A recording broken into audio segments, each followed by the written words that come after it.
For years I thought if I could just try a bit harder my watercolours would improve, but it never happened.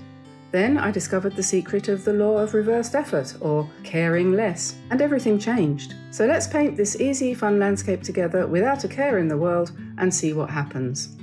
Hi everyone, Diane here, welcome to my channel, welcome to my studio. Today we're going to be going with the flow, and that's something we often do with watercolours, isn't it, in our studio. And today we're going to be exploring the art of not trying. Because as you probably know, I know this is something I've lived with all my life, the harder I try, the harder I fall is very often the case. And often when you don't try, things work out better than they would do if you really put all your heart and soul into it. So today we're going to paint a really loose, easy, see what happens kind of landscape-ish kind of abstract sort of thing. Today I am going to be using my quill brushes from Meeden, and I found this little jar in my drawer today too, which I think is a perfect one to keep them in. So I'm going to be putting all of them in there when I've got the whole set of 9. At the moment I have so far shown you the number 4, which we used yesterday, and today I'm going to be unwrapping the bigger one, the number 6. The 2, 4 and 6 are the sizes that come with the set that we're going to be releasing in the autumn. So I thought you might like to see that one.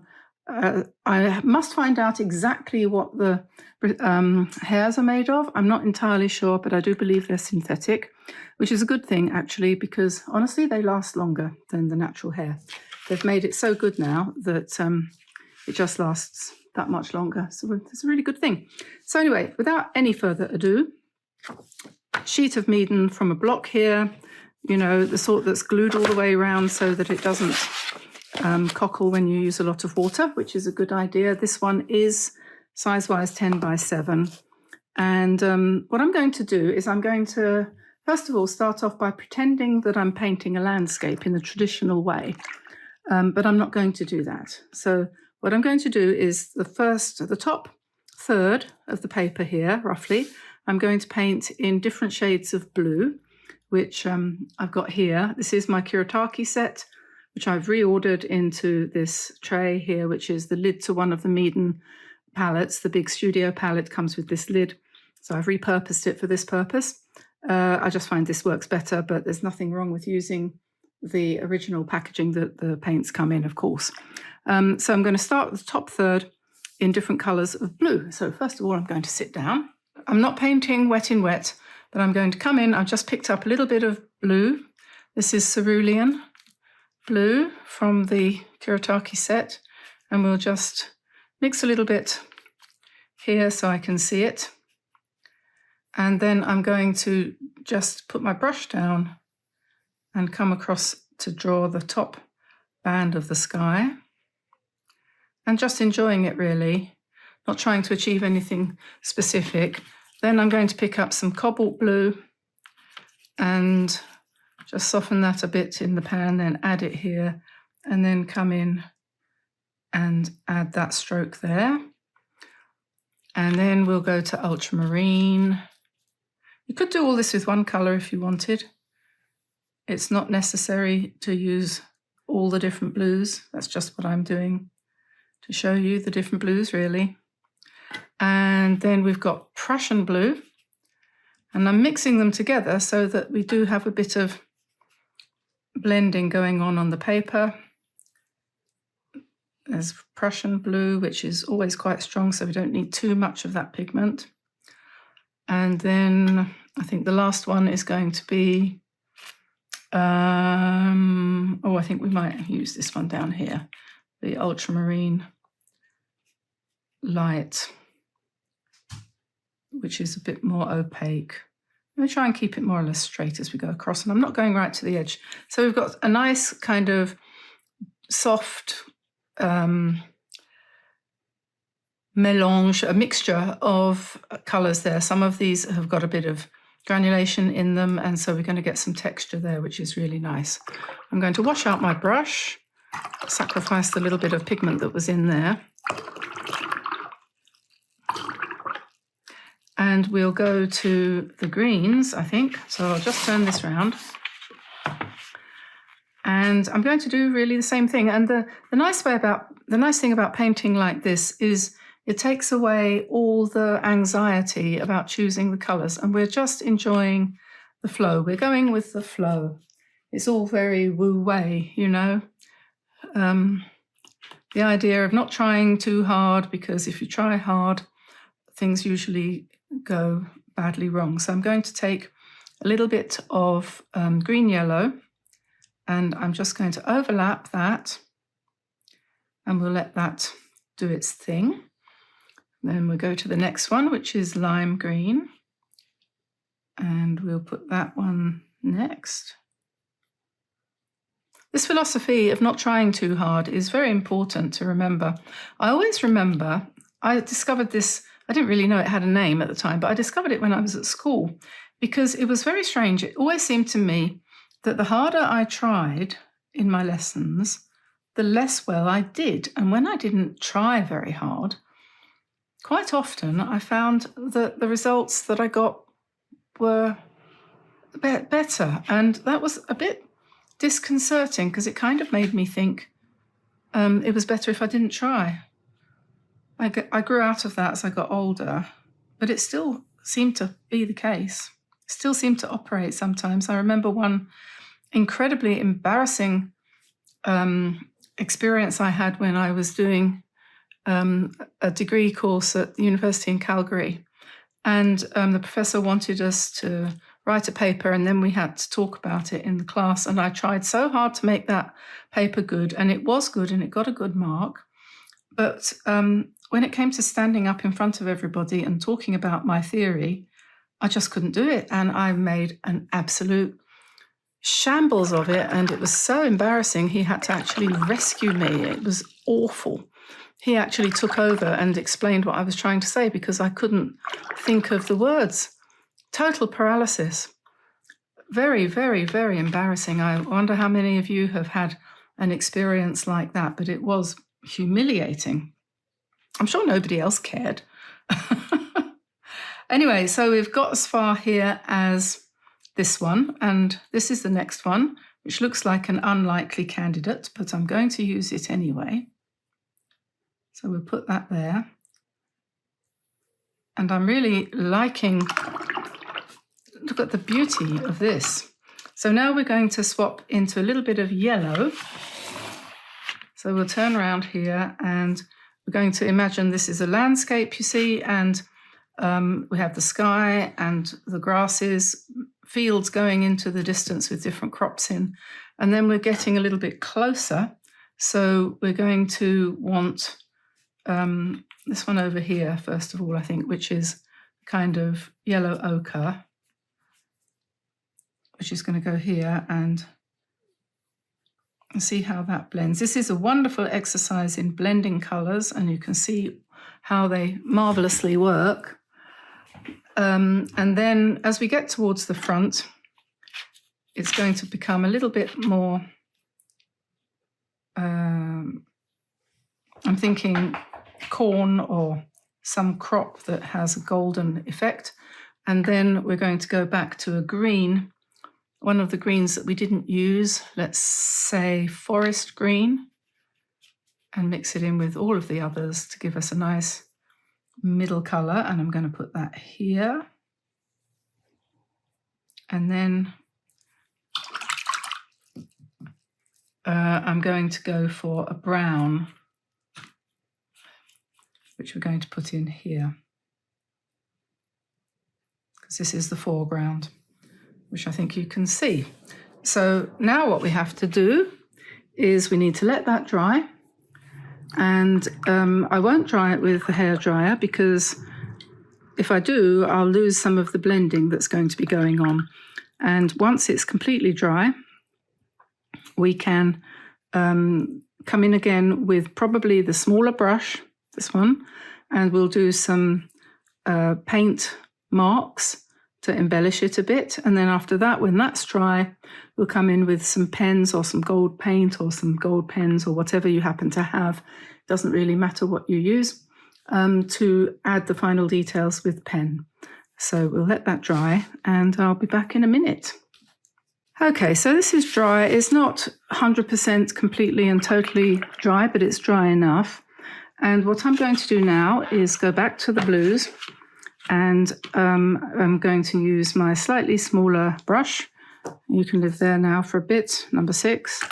And I'm going to go, oops, I dropped a drop of water on there, never mind, anything. You know, it's a little bit of serendipity, doesn't matter.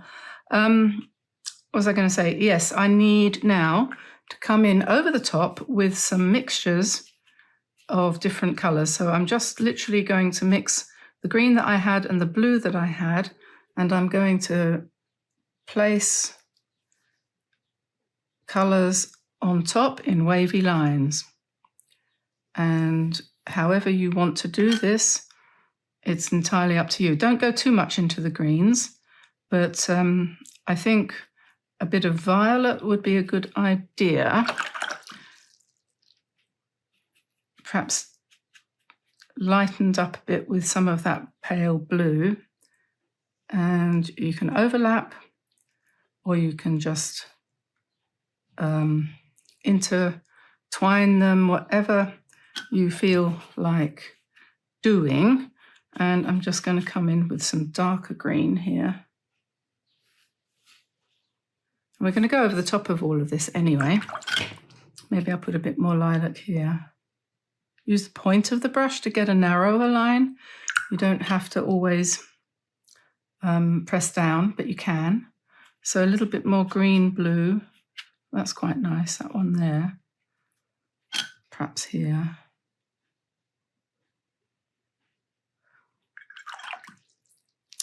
And then, so that's my sky kind of livened up, so it looks more like, you know, the wind is blowing through the sky or something. And then I'm going to take some olive green, darken it down with a bit of purple, and then I'm going to put some trees in the distance. So I'm just going to do imprints like this, different sizes, and let some of them bleed on purpose. Do a row of trees in the distance here.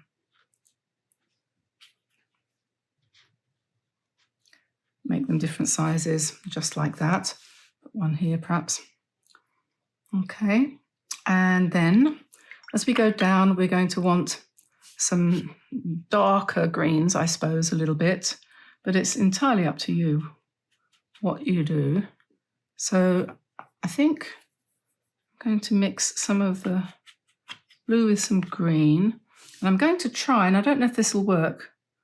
I'm going to try a bit of dry brush, so putting your brush on the side like that and allowing the hairs to just break up as you go across the page. That's to give you some texture there. Okay, and then I'm going to put a dark band of really dark green. So the forest green is very good, but we want to make it even darker, so we'll add some black, I think, to make it really dark. And then I'm going to go, starting with the point, just go down and press and up and press and down like that. And if it bleeds a little bit like that because it's a little bit damp, it doesn't matter, because it's just for the fun of it. And then we could add a bit of yellow ochre to that to make it into a bit more of a sludgy green. And then that one can go here. And I'm going to try to make really quite nice big band. And the idea is we're going to put all sorts of decorations in there using our gold and white and black perhaps. And you want some dark colour so that it really shows up well. And then, so these are fields in the distance where you've got crops growing, and it's all been basically broken down into the elements, really, the elements which make up the landscape. And then I haven't really got enough space to mix here. I should have cleaned that. I'm thinking olive green. Yes, okay, we're going to put olive green here. And I'm going to add a bit of black for this one down here.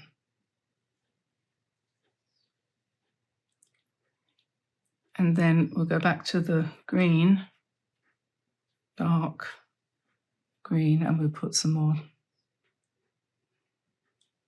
trees in here. And there must be 1,000 ways of doing this, but it's best if you don't think about it too much and just do whatever comes into your head. Or it doesn't even have to come into your head, really.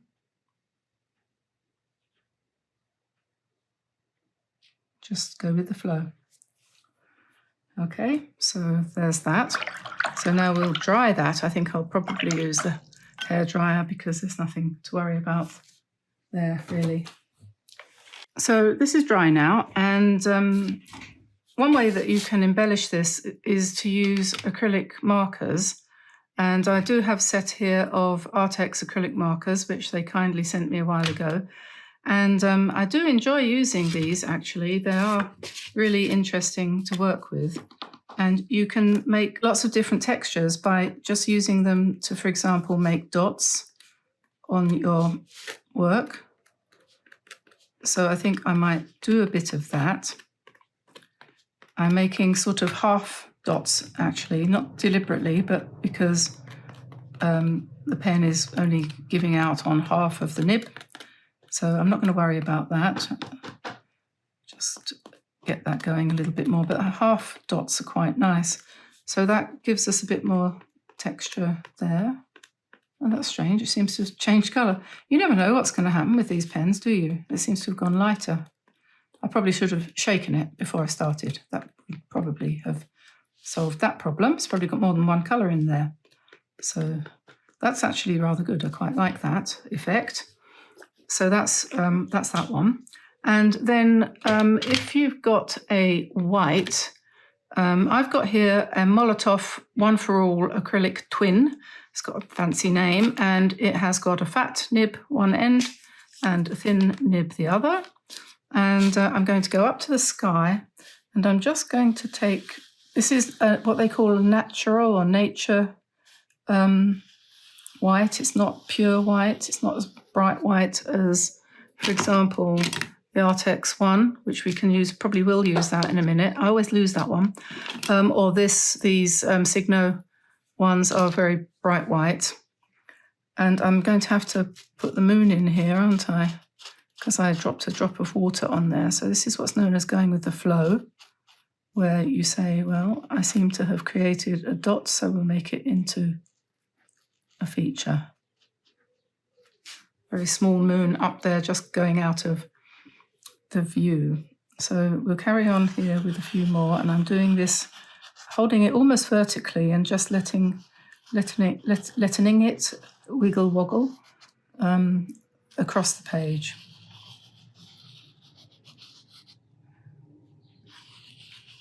And if you hold it hardly touching, you get a thinner, finer line.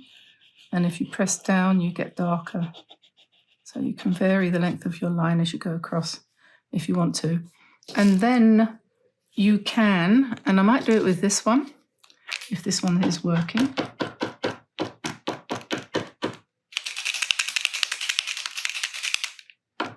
Yeah. So then on some of them, on some of these lines, you can go across and just do a few dots like this. Because what you're trying to do is just to make something interesting happen, including getting ink all over your arm. I don't know. It's dry. It doesn't matter because we're going to go over that in a minute anyway.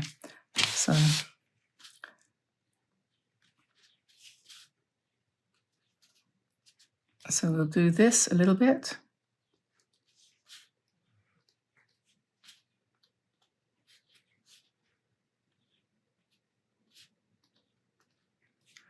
And maybe one more row.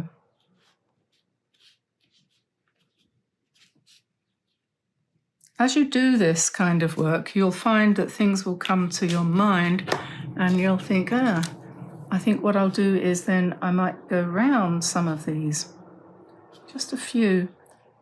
And you could call these stylized clouds, you know, you could, and then you might want to, when you do that, you might think, oh, I tell you what, I'll just put some birds in here, just some very simple V-shaped birds. And then this kind of reminds me of the swallows sitting on the telegraph pole lines outside. And then you could come back to this and you could do some circles in this sort of neutral white colour.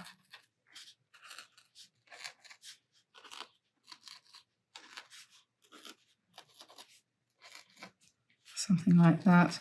And then you might think, oh, I tell you what, I think I might go to my gold here. And perhaps I'll start going round these with gold. And before you've got anywhere near as far as this, you will already have found that you are in the flow state and you're letting your brain rest and you're just going with the flow. What next? I think I might, what shall I do next in the distance there? You could build up, oh, I know what I can do. If I get I think I'll use the white because it will show up better.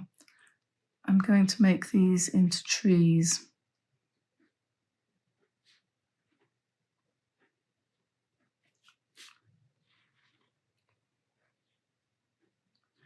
I'll just do some branches for these trees because I did say they were trees, but we'll do them all different because all trees are different.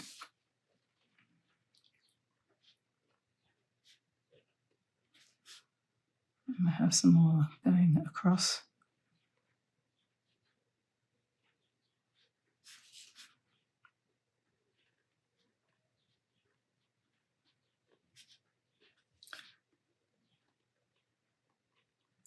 I think this Signo white pen is probably the best of this kind of gel pen that I've found. I've also got this one, which is the Pentel hybrid gel. That's okay as well.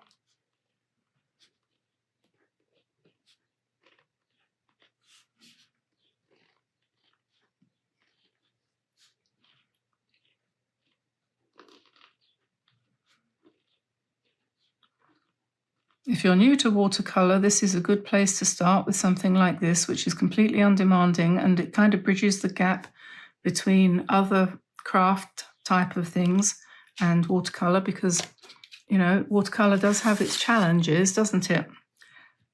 So you don't necessarily want to dive straight in trying to do complicated pieces of work. Now we've got a nice textured line here where we did a little bit of dry brush. But then we've got, next to that, underneath, we've got some nice dark green. And I've got two golds here. I've got this one, which is a Slicky pen. And I've also got this one, which is a Pentel metallic, it's called, metallic gold. And I think this one is probably a little bit brighter. So I'm going to fill this in and pretend that this is, maybe it could be a stone wall or something like that. I just put all sorts of different shapes in there.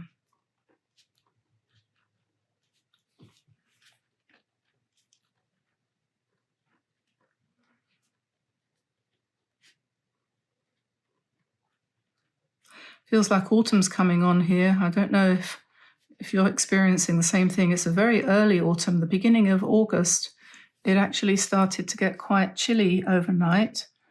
And misty in the mornings, and it's been like that all the way through the month. But during the daytime, it's extremely hot. It's right up in the 90s, 80s and 90s, which is quite high for here. And then I might take a fine black, if I can find something like a 1, that's a 6, that's a 3. Will that do? Let me see if it's still working.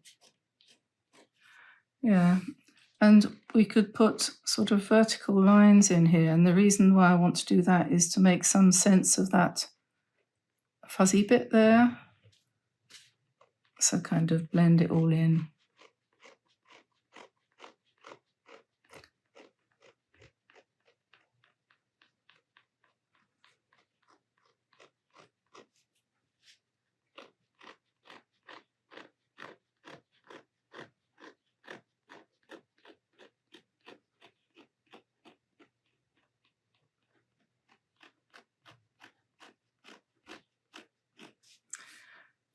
Okay, so there's that. And then on this one here, I'm going to go round the outside of some of these dots that I put now that they're dry.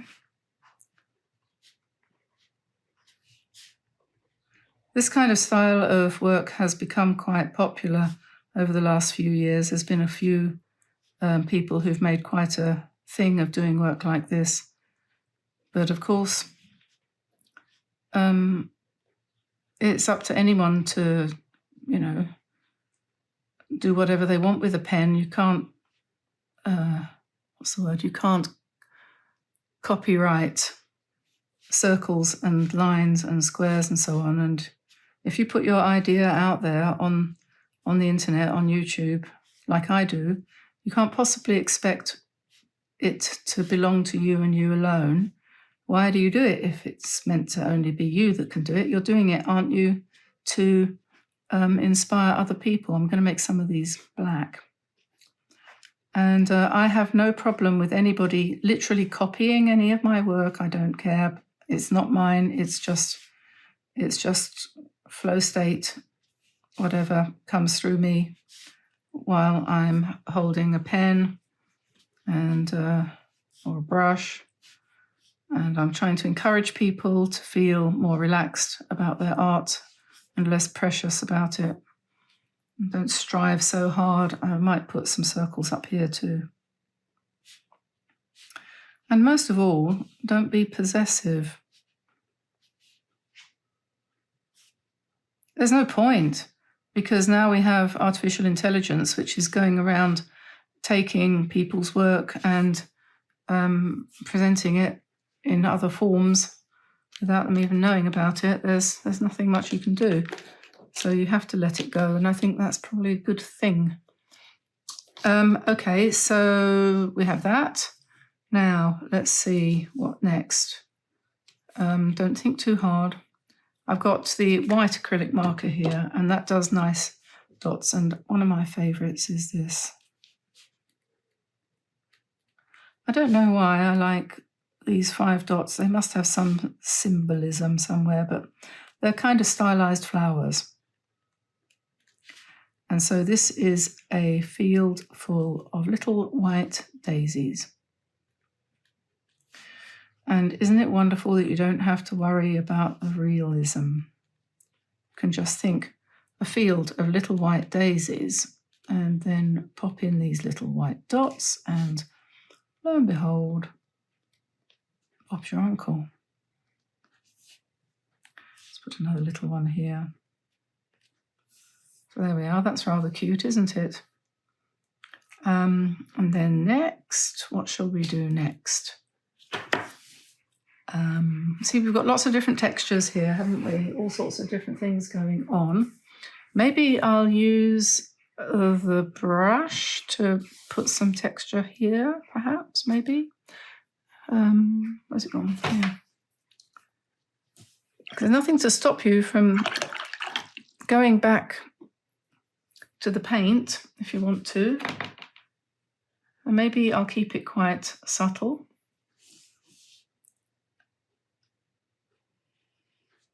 So just using the darker version of the same colour, really. I could have done this with the acrylic markers, but it would have been perhaps a little bit more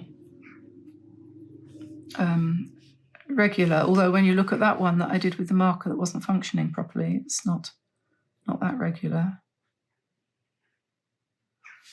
But yes, and I just wanted this to be a field of cabbages. They grow a lot of this kind of crop round here to feed to the animals. They don't sell it for people. Things like, what's it called? Is it a kind of radish or something, or kale? Things like that. It all goes to the beef, I think. So, right, so that's that. Now we made some black lines up here. Maybe I'll take the Slicky pen. I don't want you to feel unloved. I like you very much, Slicky, and maybe we'll do some patterns in the field behind here. Perhaps we'll go in different directions like this.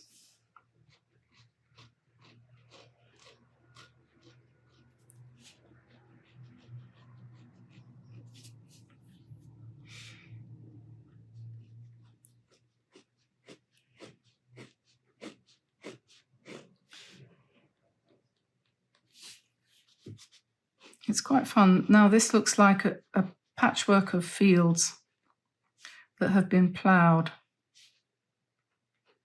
They've started to stop ploughing around here. It seems like they've stopped ploughing. They're doing a kind of deep harrowing. And I think it must be because the soil is getting so impoverished and getting so thin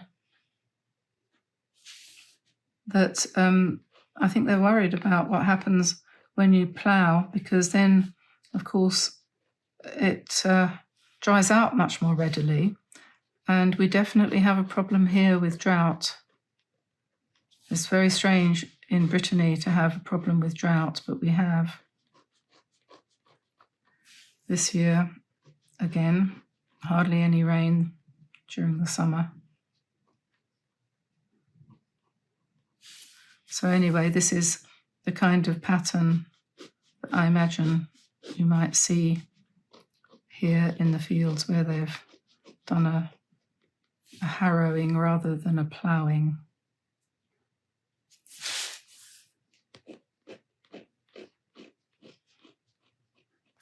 This kind of thing is really, I mean, I'm thinking about one of the problems of aging is the stiff joints and all that kind of thing. I wish I was left-handed in a way, because I have a little bit of arthritis in a couple of my fingers on the left hand, I think, incipient anyway. It's not fully blown, but sometimes when I wake up in the morning, it feels really sore. The middle finger here, you can see there's a swelling. And I feel that this hand in general is less painful because I use it so much for this kind of activity. You see the lovely texture that we've got there? We don't really want to put anything on top of that because that's granulated really nicely. So on top of these little trees down here, I think I'm going to go for black. Shall I do that? Shall I see what happens if I use my Kuretake pen and just do something like this?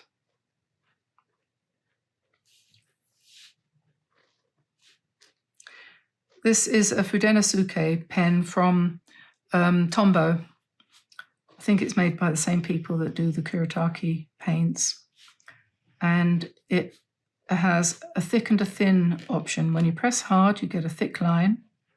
And when you press lightly, you get a thin line. So it's very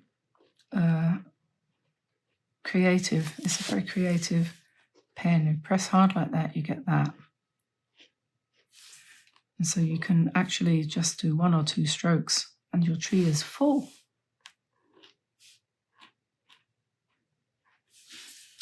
Okay, so we have, and then obviously we're going to have to do some stones around these trees. So I'll just use the pen and go kind of dark.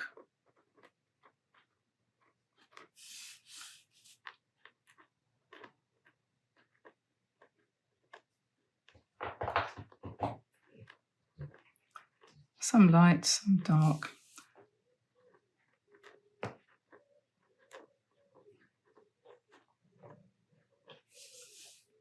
So I'm just kind of doing a little bit of negative drawing there, negative painting, going around the bottoms of the trees with my circles to make them have more shape at their bottoms. It's always good to have a shapely bottom.